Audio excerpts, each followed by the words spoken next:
In this video, I'm going to solve a lot of queries that students ask about the difference between Indian CA and US CMA when it comes to what is the course about, who should apply for it, what is the benefit, what is the academic structure, and obviously what is the scope, the value, the opportunity in the market between these two courses. So in this video, I'll be sharing every step of the way.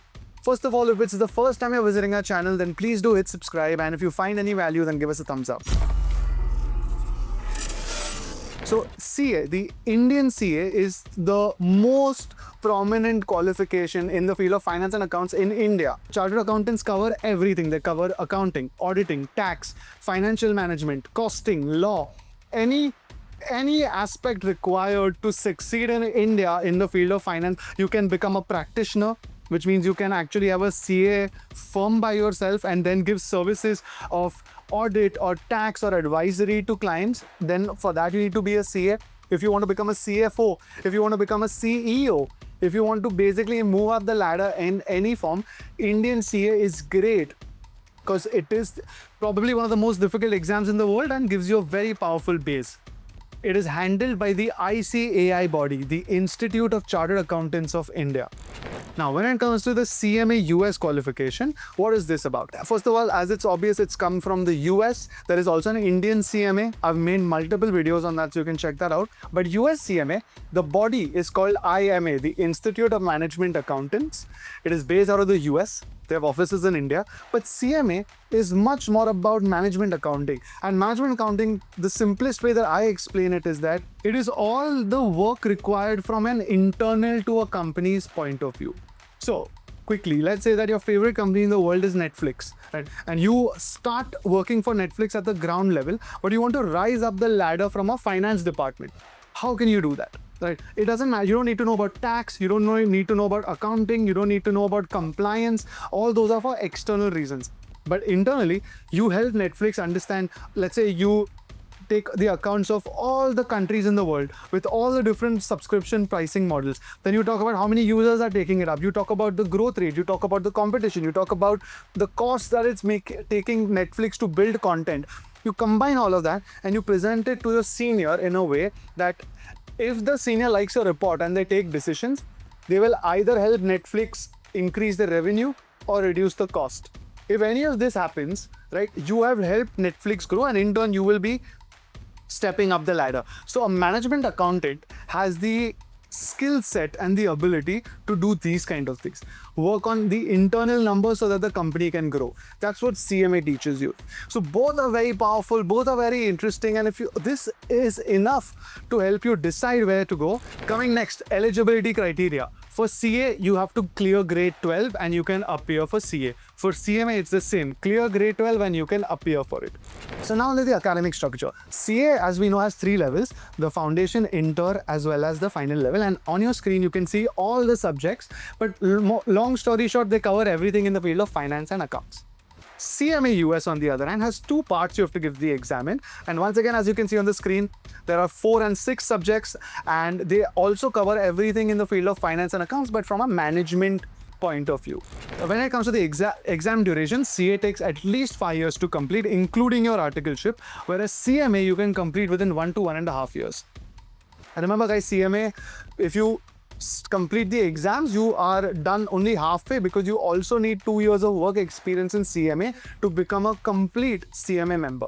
Next, when it comes to the passing rate, we all know CA's passing rate is extremely low. If you talk about how many people start at foundation and end with completing final CA, it's less than 1%. CMA, the advantage here is the flexibility. The passing percentage is relatively high. It ranges between 40 to 50%. So if you are contemplating the input to the effort to reward ratio, right, the input to output ratio, then most of us will go for CMA US, because you can get done within a year, year and a half with significantly lesser time invested. However, when you're studying CMA, the intensity is going to be as much as you will be when you're studying for CA. Next, when we come to the scope of it, the value of it, right? So Indian CA, there's nothing to really talk about. Whether you want to work in an Indian company, CAs are always acceptable. Whether you want to start your own practice in India, like I said, and CAs are the only ones who have the authority, as we call it, to sign, which means if you are an Indian company, you have to get audited, and the only person who can sign that audit statement is a CA. So if you want to go down that direction, nothing as good as CA. When it comes to CMA, the scope is widening like crazy. In India itself, right, we have had students who are placed in remote areas at a 4.5 lakh package as their first package. There are obviously people who become CFOs and CEOs who are CMAs. One of our team members gave the CMA exam with us, and now he's most likely going to be not only starting his own company, but he's able to provide services, professional services to other companies as well. His net worth went from being an average graduate, it suddenly exploded and went up 5x. So CMA gives you again a lot of these opportunities in India. So you can work with a lot of Indian companies, the big four, you can work with mid-sized companies, and you can work in your own little startup, as well as you have your doors open to move overseas because it's a US based qualification. So going anywhere is always going to give you the US value will hold anywhere that you land up going. When it comes to the salary package, a CA fresher, especially if you're in the first attempt, you can start your journey anywhere between 8 to 10 lakhs in a big company. And if you're a ranker, you can have a slightly higher salary bracket. However, there are a lot of CAs, unfortunately, who land up also taking a while to clear, and I have seen painfully that many of them then don't land up getting as great a job as they thought when they started. So CA is high risk, high reward, but the reward is very high if you're on track. CMA, on the other hand, it's a mid-sized company or even a decent-sized company. You can start with 4 to 5 lakhs, but it can also go to 8, 9, 10 lakhs depending on, again, your ability, the company you are interviewing at, etc., etc. Lastly, when it comes to the fee structure, so the entirety of CA over the 5 years, it's probably you can complete it in 2.5 lakhs, even if you take training for all the 3 levels. CMA, on the other hand, you can complete the entire qualification in 2.5 lakhs, similar to CA, but it has to be done within a shorter period of time. However, for both of them, the ROI is very high because in the first year of a proper job, you will be able to more than recover the investment you made in year 1 itself. Lastly, guys, it's a smaller nuances. Articleship is the main thing. CA has articleship where you have to work in a CA firm and you will be in the CA firm for at least a significant period of time. Whereas for CMA, like I said, you have to work in the field of finance and accounts, but it's very flexible. You can work along with your studies, after your studies, before your studies. You can move companies, but my recommendation is when you are trying to build your market value, work in a company as a CMA. I would suggest work in a CA firm because I had done that, and the amount of effort you take, you learn a lot at the ground level. So you might not love it, but if you work in that field, for 2 years, you'll have to work to get, like I said, and you'll have to also graduate to become a CMA member. But don't forget that part. Most people think it's just about the exam.